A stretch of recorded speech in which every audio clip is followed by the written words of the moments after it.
Salam jumpa dalam seri video pembelajaran. Materi kali ini berkaitan dengan struktur atau konstruksi beton, bagaimana cara menentukan momen tahanan penampang balok bertulangan tunggal.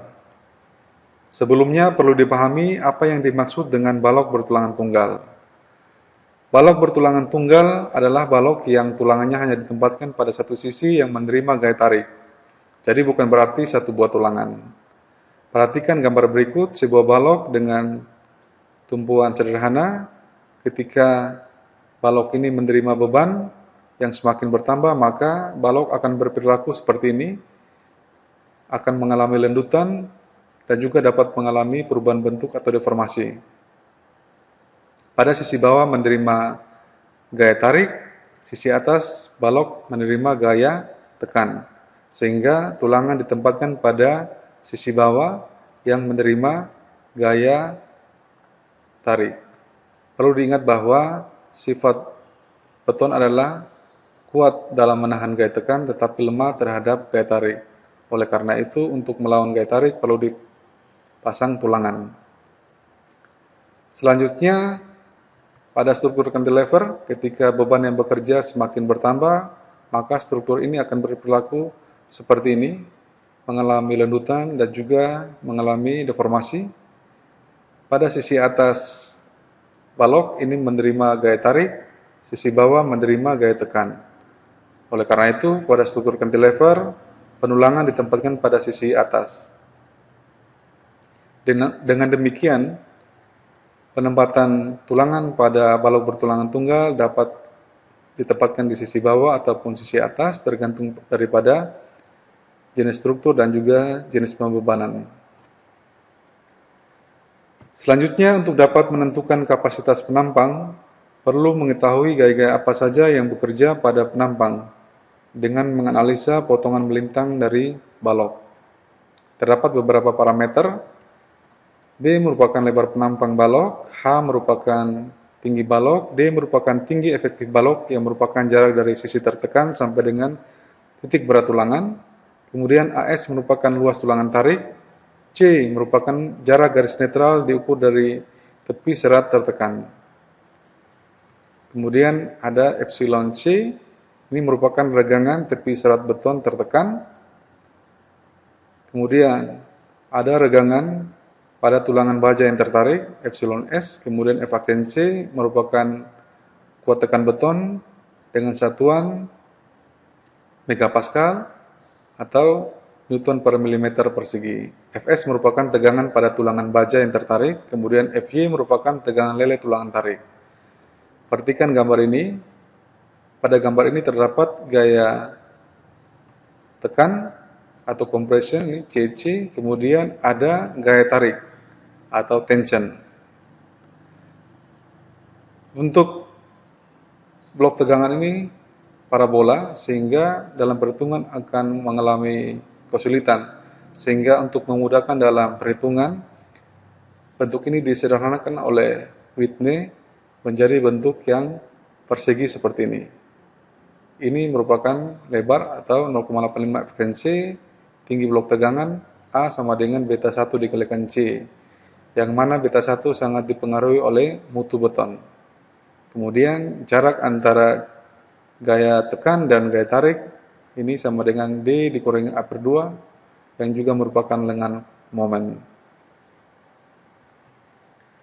Gaya tekan ini merupakan volume blok tegangan.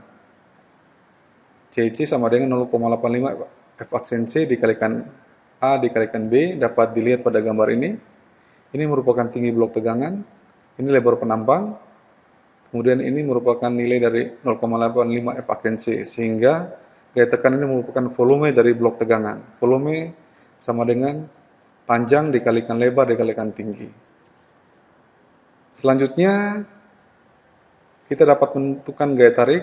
Gaya tarik T pada keadaan batas, yang mana berlaku regangan yang terjadi melebihi regangan lele daripada baja.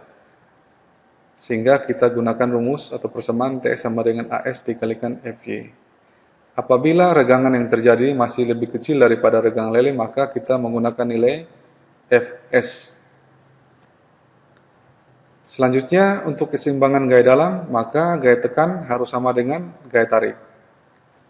Kita masukkan gaya tekan 0,85 faksen C dikalikan A dikalikan B, kemudian gaya tarik AS dikalikan FY. Untuk mendapatkan nilai A atau tinggi blok tegangan, kita gunakan rumus ini, AS dikalikan FY sama dibagi dengan 0,85 F aksen C dikalikan B. Atau kalau kita mau menghitung luas tulangan terpasang, dapat kita hitung dengan 0,85 F aksen C dikalikan A dikalikan B dibagi dengan FY. Untuk menghitung momen tahanan penampang atau MN, ini diperoleh dari hasil kali gaya tekan atau gaya tarik dengan jarak atau lengan momen. Lengan momen D kurangi A per 2. Gaya tekan seperti ini, kita bisa menghitung momen nominal menggunakan gaya tarik ataupun gaya tekan. Apabila menggunakan gaya tarik, sama dengan AS dikalikan FV dikalikan lengan momen. Apabila kita mau menghitung menggunakan gaya tekan dikalikan dengan lengan momen. Untuk menghitung momen ultimate atau MU, tinggal kita kalikan momen nominal penampang dengan faktor reduksi.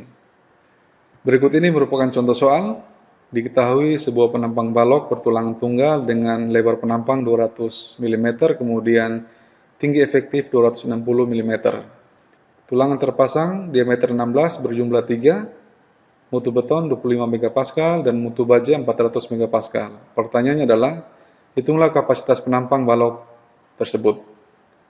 Penyelesaian, pada langkah pertama kita menentukan tinggi blok tegangan ekuivalen dengan persamaan ini. Nilai FY sudah diketahui, nilai F aksen C juga sudah diketahui, B atau lebar penampang sudah diketahui. Nilai AS belum diketahui, tapi dari gambar sudah kita bisa melihat bahwa ada 3 tulangan yang terpasang dengan diameter 16. Kita menghitung luas tulangan total, 3 dikalikan dengan luas penampang lingkaran, kita akan dapatkan luas total tulangan sebesar 603,186 mm persegi. Selanjutnya nilai ini kita masukkan dalam persamaan ini. Kita akan dapatkan tinggi blok tegangan sama dengan 56,770 mm. Selanjutnya pada langkah kedua kita menghitung momen tahanan. Kita bisa menggunakan gaya tarik ataupun gaya tekan. Pada bagian ini kita menggunakan gaya tarik, AS dikalikan FY dikalikan D dikurangi A per 2. Setelah kita masukkan angka-angkanya dan dihitung, akan diperoleh sebesar ini, Newton milimeter, dan kita konversi menjadi kilonewton meter. Kenapa keluar Newton milimeter? Karena satuan tegangan lele di sini adalah MPa. 1 megapascal sama dengan 1 Newton per milimeter. Sehingga akan keluar satuan seperti ini. Atau kita juga bisa dapat menghitung momen nominal dengan menggunakan gaya tekan. Kita tinggal masukkan angka-angkanya dan kita akan peroleh hasil yang sama persis dengan perhitungan yang menggunakan gaya tarik. Dengan demikian, perhitungan momen tahanan sudah kita dapatkan. Dari sini kita bisa lihat bahwa perhitungannya sama persis. Namun dalam perhitungan-perhitungan selanjutnya, sebaiknya kita gunakan yang gaya tarik. Kenapa? Karena suku pengalihnya lebih sedikit dibandingkan dengan gaya tekan. Demikian video pembelajaran kali ini, sampai jumpa pada video-video selanjutnya.